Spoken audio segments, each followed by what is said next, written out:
Hi, good morning and welcome to the Colton Boutique Show. I'm your host, Daniel Patterson. With me today is a very special guest. She has been described as a visionary for the wine and spirits industry.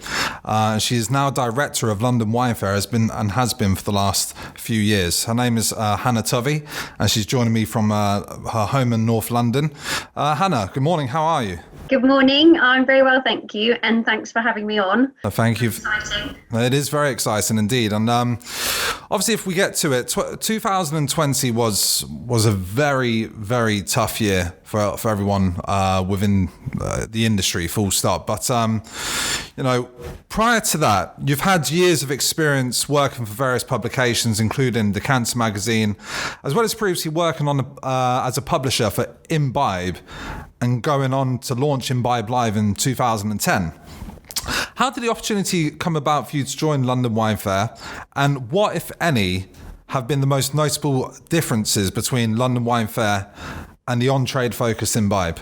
I guess one thing to note was that there was actually quite a few years in between Imbibe and London Wine Fair when I worked on a couple of other projects and had a couple of babies. So there was a gap there. But other than that, I'd say my career path has almost been really quite linear in a way and inexplicable, and that working on London Wine Fair now is almost a sort of obvious culmination of all the other things I've done in my past. But I would say in terms of the two products, the differences you were asking about, the differences between Imbibe and London Wine Fair, I'd say they're very different. Clearly there's a small overlap in terms of that on-trade world that was so important and Imbibe, but other than that, I think they're very different entities. When I launched Imbibe and when I ran it for I think about 8-9 years, it was a sort of very contained, almost self-fulfilling and more niche product that with its own portfolio was quite self-sustaining. So there was a magazine, a website and an event, and it was very much on-trade buyers, on-trade sellers, and it self-fulfilled thus, where London Wine Fair is just by its own nature a much bigger entity, a much broader entity, and it is actually, supposed to be that. It is, the way I see it, is like almost like a giant umbrella that is above the whole trade, and it creates a space for all of the trade to collaborate, to learn, to grow, and to trade. So it's different in that nature, and just, I guess, a good example of how those two things are different are, for instance, London Wine Fair will invite all of the trade press to exhibit within the show and to host some of its competitions and to add some of its content to our event to make it an all-encompassing event. And we'd see it as a very collaborative space. So one of the things that I've done since I've come on board to try and take that a step further is to launch the Wine Buyers Award using all of the trade press as media partners, so that we can genuinely call it something that's reflective of the whole industry.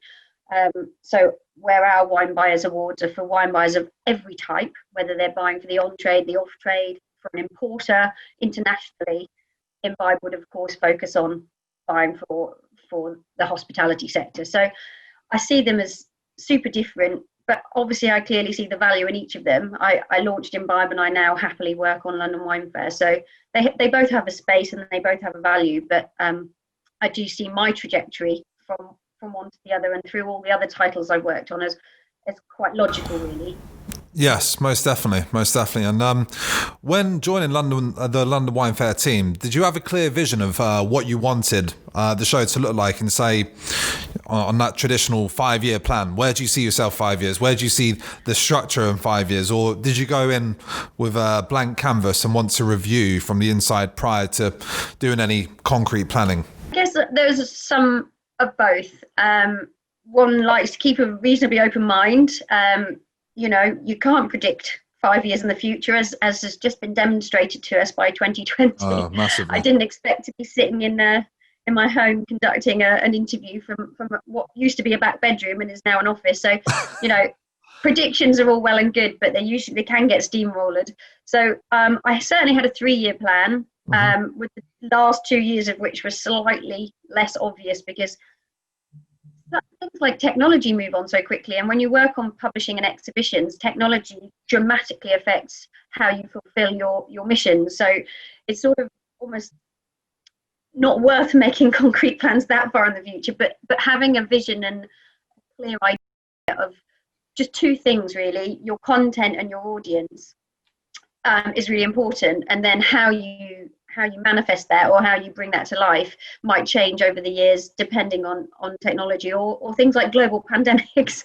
Absolutely. So the first year was very much about, for me, it was very much about bringing back the buzz, the excitement that people had sort of associated with products I've worked on in the past. You know, there being a sense of excitement about them, a sense of feeling of future and excitement. So I wanted to do that, and I did that via engaging a larger audience, doing a lot of the unsexy stuff like working really hard on the data, making sure that we were talking to a larger audience and a more relevant audience, and getting rid of, for instance, data that wasn't relevant anymore. All of that stuff is really important, but perhaps not very exciting to people from the outside.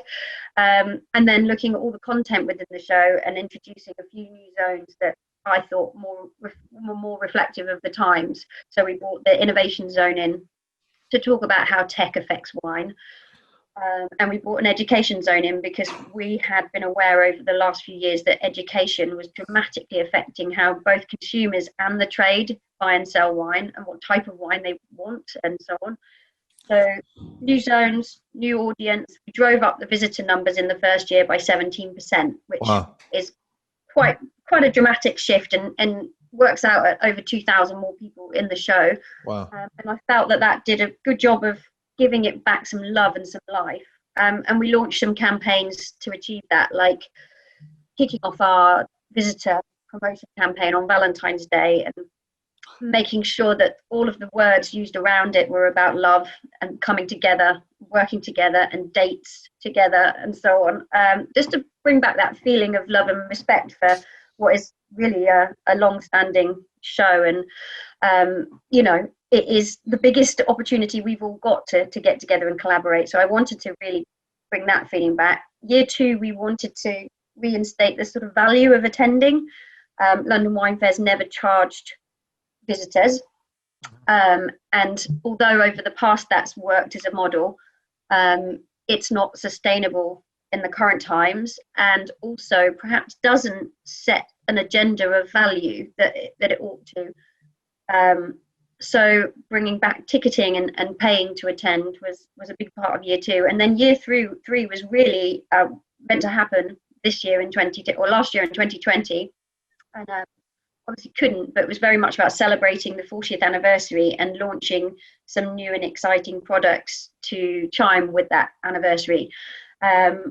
Clearly it couldn't go ahead, but we still have all of that celebrating to do. We still have those products to launch, and we have now big plans for 2021. No, definitely. I'm excited to see them because I've been attending a London Wine Fair for about 7 years now, and you mentioned, of course, you were looking to bring back, especially in year 1, that buzz, that excitement about it. And as an example, when it was at XL Custom House, it was quite exciting anyway, generally speaking. However, it was very for me, it was just very, this is what you get, this is what it's all about, that's it. You move around the display. Oh, okay, that was some good wine, that was some bad wine, that was some indifferent wine, and there you go. However, you know, in the last 2 or 3 years myself, when I've been going to obviously the one in Olympia, since obviously London Wine Fair is removed back there, generally speaking, as soon as you walk in, you do have more electricity, you do have more of a buzz, you do have more engagements. It seems that the people which are there are making more of an effort to interact with the potential, consumer, the buyer. Like you mentioned, obviously, trying to make it more exciting. There have been guest hosts before, there have been masterclasses before, which has always been educational because, I'm sure you've come across it in your years and probably still do. Like, wine can be quite an intimidating subject. But if you can break it down for people, and like you mentioned, make it fun, make it exciting, it's not as intimidating as, you know, what it can be, right? Exactly. The way I look at it, you know, what's not to love? It's wine, it's London, and it's a whole lot of people under one roof with a passion 100%. for the same product, you know? 100%. How can you not enjoy that experience? So it was really about kind of bringing that sense of enjoyment back. And, you know, I definitely don't fit the archetypal kind of wine trade figure of the past. I mean, it's very much changing now, but, you know, For the better as well. when I started out, you know, going to a comprehensive school, being female, you know, I didn't really necessarily have the red trousers, and I felt like I could, just through the fact that I love wine and I've worked in wine for 20 years, I could sort of demonstrate through my own position that one doesn't need to come from a specific background or need to be fitting a certain model. But, you know, that really is a different scene now. To work in wine now versus in 1999 is, you know, there are lots of women doing really great things, and everybody comes from certainly a more diverse background. Not as diverse as it ought to be, but it's a big shift already. There is, and we are seeing a lot more of those shifts as well. So, which is always a positive thing. So, no, we will keep on contributing to make that happen, no doubt about it. And you mentioned obviously 2020 was meant to be London Wine Fair's 40th anniversary, and you have previously mentioned you had plans which you wanted to keep under wraps before, because understandably so. As again we've touched upon, the event wasn't able to go ahead. Are we now in for a larger celebration this year, all being well? And would you be able to share any insights with us, or is that still very much under wraps? Well, the way we run it is we launch our visitor promotion campaign in mid-February, and then we tease ideas in through the months running up to the event. And obviously, just as that was about to kick off last year, we then learnt the news that the virus was coming ever closer with days. I'm sure everyone was watching it in the same way, sort of listening to the news, seeing it creeping closer. So we knew that it may be impossible for us to run the event. We still see 2021 as our 40th edition. It is, so we will celebrate it thus, and we still want to have some element of surprise and excitement, but we do have some really lovely ideas of it, some of which we were already talking about, and I can mention now, which would be a huge auction with celebrity auctioneers to help support the Drinks Trust we're incredibly close to. Wow. We're sort of patrons of, if you like, and will involve some incredibly exciting lots and some big names banging the gavel. If it needs to be online, it can be, but things are looking rather positive for next May. We have to prepare for the worst, just in case, you know, and we have made provisions for social distancing if that's still in place, and we've made adjustments to how you book and visit the fair, in case those restrictions are still in place. But we feel quite confident that with every week that's passing now, and the rules are changing via the government for what events and exhibitions are able to do, that it feels very sensible, unrisky to say that May can happen. And even if it happens with a small amount of restrictions, it shouldn't impede what we want to achieve, because it's also injected a huge amount of inspiration in terms of where we take London Wine Fair digitally. And we are currently working on a really exciting new platform to launch alongside the live event, to ensure that if there are any international exhibitors who can't travel or visitors who can't travel, that there will still be an amazing opportunity to attend, in inverted commas, the London Wine Fair digitally speaking. So, you know, with every blow, and you cannot underestimate how terrific the blow on the events industry has been. While we're really conscious and empathetic of how desperately difficult it's been for the on-trade, because that's our market and we love it, and the off-trades and the indies, we also sort of trying to grapple with the fact that we work in the events industry, although we serve the wine industry. And the events industry has had, you know, the heart ripped out of it. It's virtually impossible for a lot of the events providers to keep going, to manage to get through an entire year with no revenue. So I feel incredibly fortunate to still have a job, feel incredibly fortunate that we are planning for 2021 and that we are able to see some of these blows as real inspiration, as a chance to do the things we've sort of wanted to do for a long time and perhaps haven't had the prompt to do it as quickly or as in such a way, if you like. So highs and lows really from what's happened. Definitely, and I think you've made a great point there. Obviously, everything's always about improvisation, and sometimes, to put it mildly, we do need that kick up the backside to sometimes aggressively move towards adaptation. And as I said, especially through that digital format where you've seen it, I've seen it. You've probably taken part in a few like myself, where we've done some virtual Zoom wine tasting masterclasses or get-togethers, even with family. You may be sharing a bottle with your grandparents or in-laws and whatnot via Zoom. And again, that is a way in which we need to innovate to help our businesses still be sustainable, I suppose, right? So I think we're all being driven to more diversification, and that's no bad thing. I think those who are very niche and specific have learned that having all the eggs in one basket is dangerous. I mean, not that anyone could have predicted this really, but this impact or this length of time, but it is dangerous to have all your eggs in one basket. And wine companies have been diversifying for some time now, where they used to be far more niche. So our exhibitor type companies have already sort of been really astute in recognizing that it perhaps doesn't do well to just only serve one sector of or one demographic or one way of serving. So those that are purely on trade suppliers are now very much seeing that it might make sense to try and spread more sectors, so that if there is a big blow to one, you have always got some legs still to stand on. Absolutely. And with that in mind, you kind of touched upon a couple of points for the next question. And obviously planning for such a large event, I'd assume as one ends, you're already thinking about the next. And with so many guests, exhibitors, speakers from all across the globe rather, how has this affected your planning process for this year, for 2021?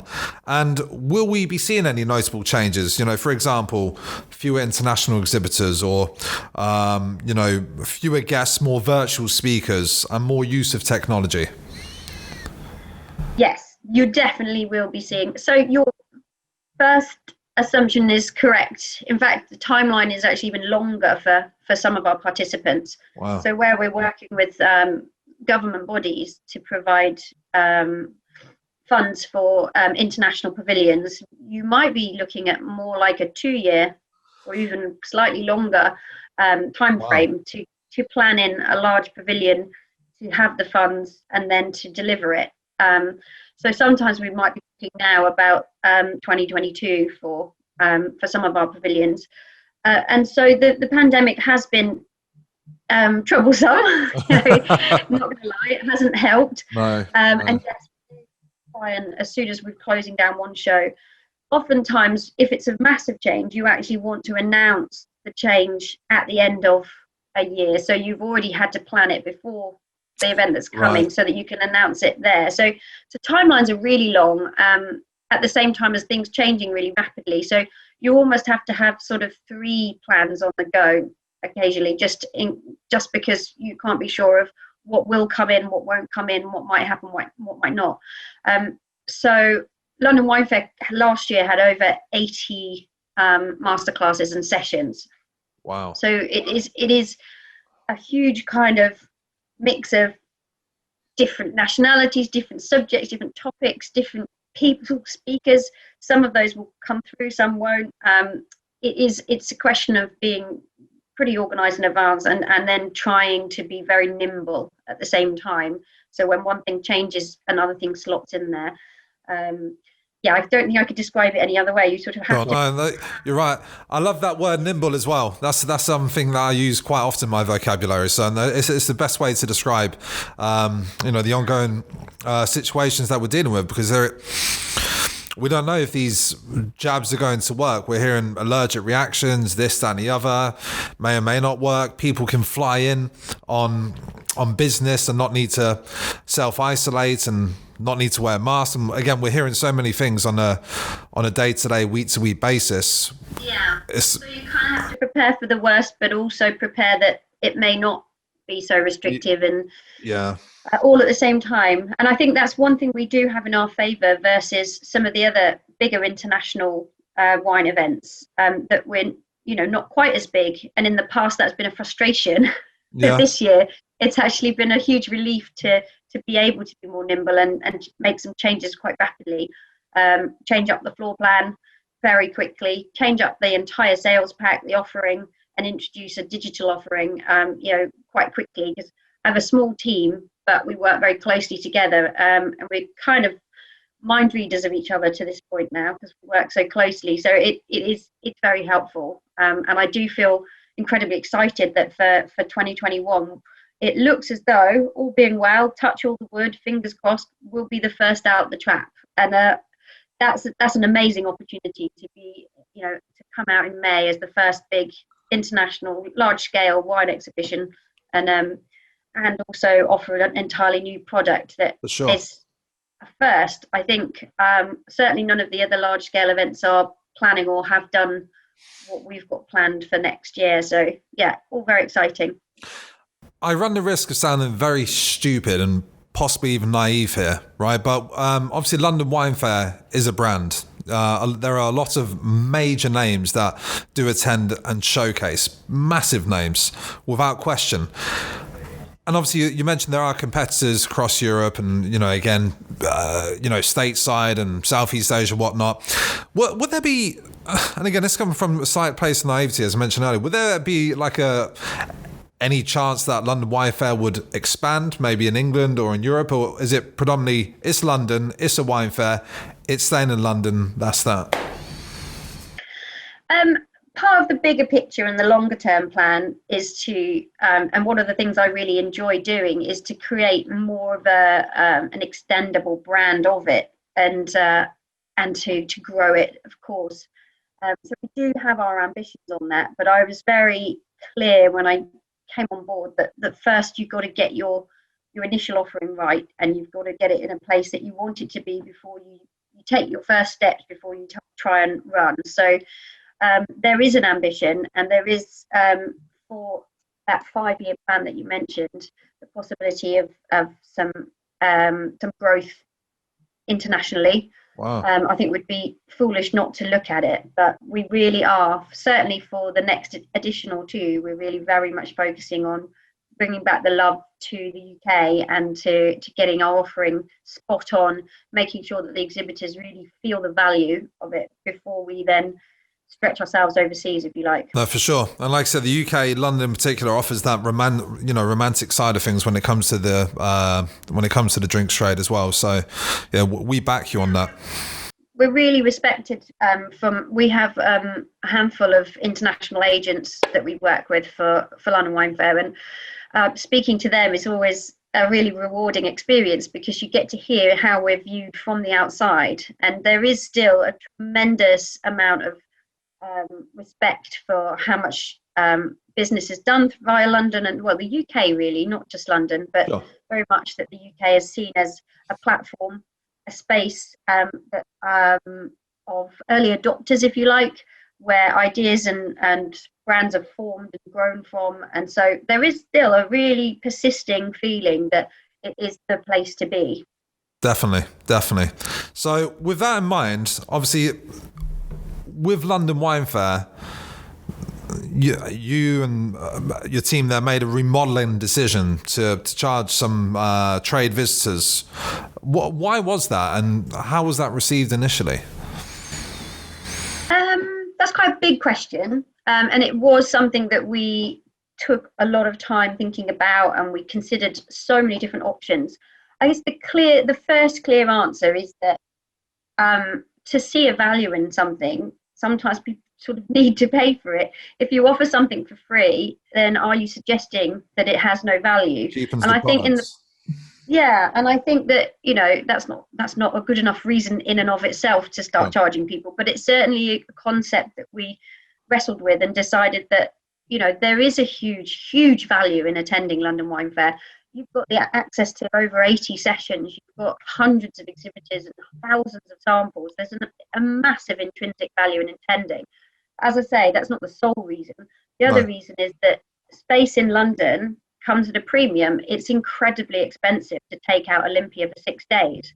And with every year the price goes up, and with every year we cannot continue to charge exhibitors more. So as a business model, it only seems right and fair that the cost of putting on the fair is shared amongst not only the exhibitors but the visitors. Agreed. Now, clearly some of those visitors are hugely valuable to the exhibitors, and they would want to invite them. So we've always enabled our exhibitors to have a certain number of guest passes so that they can ensure that those incredibly important customers can come at their expense, if you like. But if you're coming to London Wine Fair as a non-exhibitor who is a member of the trade and actually is there really on more business to sell their own wine, then why should those exhibitors who've paid for their space really be paying for their competitors to come and do business in the same space? Yeah. So it made sense to me that this cost should be shared amongst both, and that's why we started out on that journey. So we very quickly realized that it was quite easy through a kind of algorithm at the back end of our registration system to quickly work out whether somebody is coming to the fair to buy or to sell. And for the first year, we decided that it made sense to start by just charging those people who are in a commercial position of selling, and then invite those who are verified buyers to attend for free, with a year 2 model, splitting the cost across everybody, more akin to something like Provine. Yes. Charge everybody. I mean, I pay to go to Provine. Everybody pays. Yeah. So it's not something the trade aren't used to. They're just not used to it with London Wine Fair. I mean, to be frank, though, it is a very sound strategy, for sure. Because like you said, why charge Tom, Dick or Harry and not charge other people as well? Because like you said, equally, Tom, Dick or Harry will be paying for their competitors, and there's no equal platform there, is there? And I thought it was the most fair and rational way of going ahead. And in fact, when you asked how it was received, unsurprisingly, it was received very well by the exhibitors. Yes. They felt that as long as they could invite their chosen guests, they were quite happy for other competitors to pay to come in. In terms of being ill received, of course, those members of the trade who decided not to exhibit were somewhat irked that all of a sudden they were being asked to attend the fair. And there are a lot of people who said, we've been coming to London Wine Fair for 30 years and never paid. And of course, there was some dissatisfaction about it, but it was expected, it was understood, and we get it. It would be, no one wants to spend money if they didn't have to. It's true though, because obviously for me, when we deal with wine more as an investment, and I've got clients who are used to, as an example, paying £2,000 for 12 bottles of Chateau Lafite, and so now when you can't even get 6 bottles for less than £3,500–4,000, it's initially a shock to them, because I was used to buying Chateau Lafite for X. But once they, like you said, once they get over that initial shock, you understand we're in a different world now. Costs have gone up, everything else has gone up, and it's just, again, we need to improvise, adapt, and overcome. It's what we must do, and either you get with the program or you don't, because as harsh as it is only business, and there's always going to be other people who are wanting to attend these major wine fairs, or buy prestigious cases of wine for whatever their costs are. But just, if you don't mind me asking, you mentioned, of course, about Provine, and obviously their show is not going ahead. Is that, bear in mind, touch wood, fingers crossed, as you mentioned earlier, London Wine Fair will go ahead in May. is that then an opportunity for some of, the people who may, say, attend Provine that cannot attend? They might see London Wine Fair and go, okay, I'm going to come over to London. Is that an opportunity, or is that not really, does not marry up? It is definitely, absolutely. I think it's a blessing and a curse. When I heard the news, first reaction is to be empathetic. It's a horrible industry to be in right now with all the uncertainties. And these are real people working on it, just like we're real people working on ours. And to have 2 years of not being able to go ahead is intolerable. And I obviously, as a London Wine Fair team, we send our condolences and feel for all those humans over there too. But of course, you also then consider your own entity and think, how does it affect? And I think the blessing is, of course, that Provine is bigger than us. Everybody knows that. And we usually follow them in the year. And so, of course, for that space before London Wine Fair, there is a big, share of voice given to Provine. So we obviously, if we are the first out the traps, which it now looks like we will be with Vinitaly and Vinexpo moving behind us, we see that opportunity and we understand that gives us a benefit. A curse, I guess, is that we're already all suffering enough uncertainty, and a lot of our exhibitors are very fearful of committing to something if there's a chance it doesn't go ahead. And if your biggest competitor falls and doesn't go ahead, then there is an assumption that might also be the case for our event. And what we need to really get out there as a message, and what we're working on as a message, is transmitting that, first of all, we're very different animals. We're a far smaller, therefore more nimble event. We're big, but we're not as big as Provine. We can move more rapidly. Equally, we have 2 more months now in the timeline of COVID. That so much can change, and as we all know, kicking off with lovely Margaret in Coventry the other day, the vaccine is now being disseminated, and given the tests have been, we've been following the science, it seems likely, although there are concerns and worries, it seems very likely that it will be effective and that it will change the landscape quite dramatically once the most vulnerable people in society are taken care of and looked after and ensured that they can't be infected. That starts to shift and change the way the rest of society can operate. And certainly the government and the UK government response has been to give the events industry a clearer guidelines on what we can do and from when. And we now see this opportunity for May being quite different. So where the government are saying life will resume some degree of normality by Easter, well, we're a good while after Easter. So we feel that as we are already prepared for the worst, it's very rational to presume that we will get this beast out in May.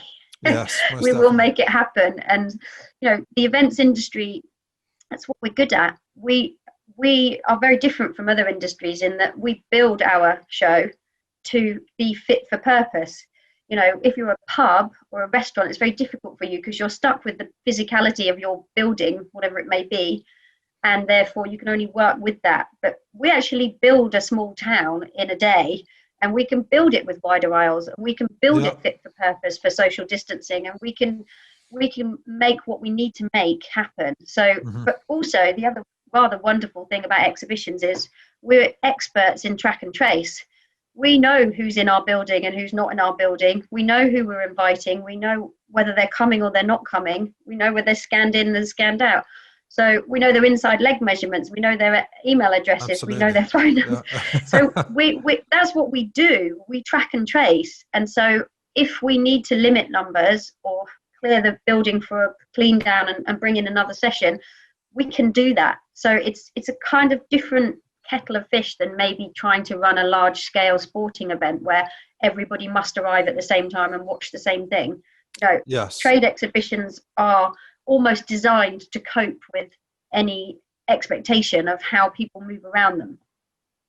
Perfect. Okay, and just the last couple of questions then, before we wrap this up. Obviously, I'm excited about coming this year. I'm hoping I won't be charged. I'm hoping she won't charge me, but no, I always pay my way. But I've noticed over the years that the range of products from the London Wine Fair has broadened to include spirits, gins, cognacs, sakis. Do you see this trend continuing? And how broad do you think you could go before diluting the brand? I think we are London Wine Fair. It is a wine event. It is predominantly wine. And funnily enough, actually, I'd say I've been going to London Wine Fair for 20 years now, and I've exhibited at a couple of them back in the past. And back in the day, I mean, there was an entire spirits show within a show. So there's certainly a lot less spirits than those days. What we do allow for is, as long as an exhibitor is predominantly showing wine, we allow them to show, if they have a spirit in their portfolio, we allow them to show it. And then we have a section called Drinks Britannia, which is to reflect the fact that we're on our home turf, we're celebrating the products that are made here, and we decided that we wanted to enable that to be not just wines, but also to show spirits and beers that we produce here as well. So that, as a sort of brand within London Wine Fair, does increase, I guess, the number of spirits and beer products that are shown at the fair, but it's very much as a celebration of UK turf, because we feel like if we are in the UK and the buyers are coming to the UK to buy or buying within the UK, they want to have an opportunity to see the biggest range of British products that we have. So it is an ambition currently to launch an event that is equally spirits, beer and wine, although there is some merit in that. A lot of people do buy across the sectors, but it is our ambition to allow, if an importer has a spirit, they may show it within their range. And it is, we do want to see the growth of Drinks Britannia, possibly moving that into the consumer sphere as well, because there's such an appetite for British consumers to drink homegrown products and to know the backstory and to reduce their carbon footprint by buying locally. So that's something that we're really seeing an appetite for, if you like. Sure. Excellent. And just lastly, given the opportunity, is there anyone from the wine industry, past or present, that you'd love to hear speak and ask a few questions to? Someone who's inspired or motivated you in your career? Like for me, I think most of my clients, most people who know me would know it will be Robert Parker Jr. That's for me. That's my personal preference. But for yourself. There's been a really big handful of people who've inspired me massively over the last 20 years. Some of them are with us still and some of them not. I started out at Decanter, and I very much saw and was impressed by the way that Sarah Kemp handled the whole operation and took it very global. And I left Decanter after several happy years thinking one day I'll have my own drinks magazine.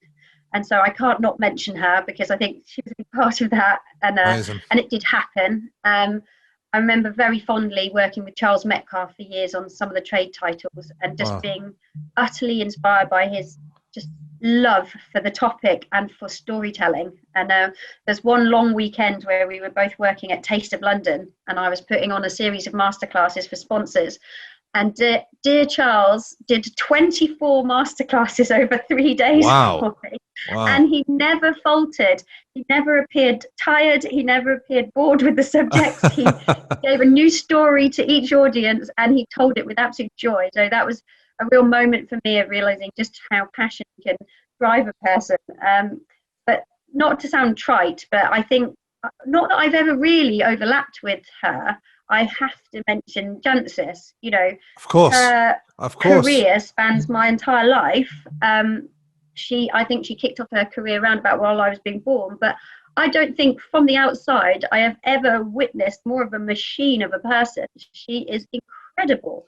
Her knowledge is mind-boggling on the topic of wine, but just coupling that with the commercial astuteness, the personable side of her, and raising a family of 3 children and managing to get just about every accolade that's ever been offered in the industry. It's true. I would go on to say with Jancis, she's more than just, well, when you think of Jancis Robinson, you don't just think of one of the most well-respected wine critics, wine authors, figures of authority in wine. You also think of Jancis Robinson, the brand. Yes. I mean, she's a marvel, and I'm really delighted to say that. I mean, just before the pandemic struck, for the first time, we actually started to talk about working together on London Wine Fair, which we'll be picking back up, and celebrating the 40th anniversary with her involved. So that is something that we'll keep slightly under wraps as to what form that will take, but it was a joy to know that she was keen to be a part of the event and to work with me on something really celebratory for the industry, if you like. So it does sound a bit trite, and she's it doesn't. She's an amazing very much luck. She's an amazing ambassador for sure, and to be going for this long. She's always improved her game, Yeah, she's incredible for sure. Definitely, she sets a benchmark, no questions about it. But she sure does. Yep. I mean, getting the MW before you even enter the trade is just right? Unheard of.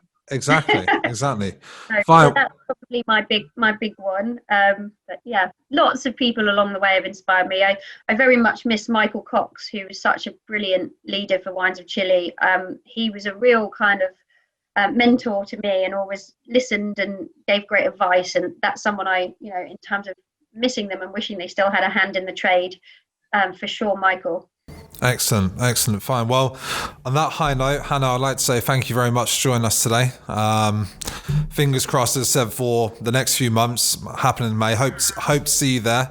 I will let you guys know at home if I do get a free entry. I'll pass on the voucher code. But no, Hannah. Double cost for you. Exactly. Thank you. But no, thank you once again. And you're welcome. Thanks for having me. No, thank you as well. And thank you very much for watching another great episode of the Colston Boutique Show. And until next time, all the best.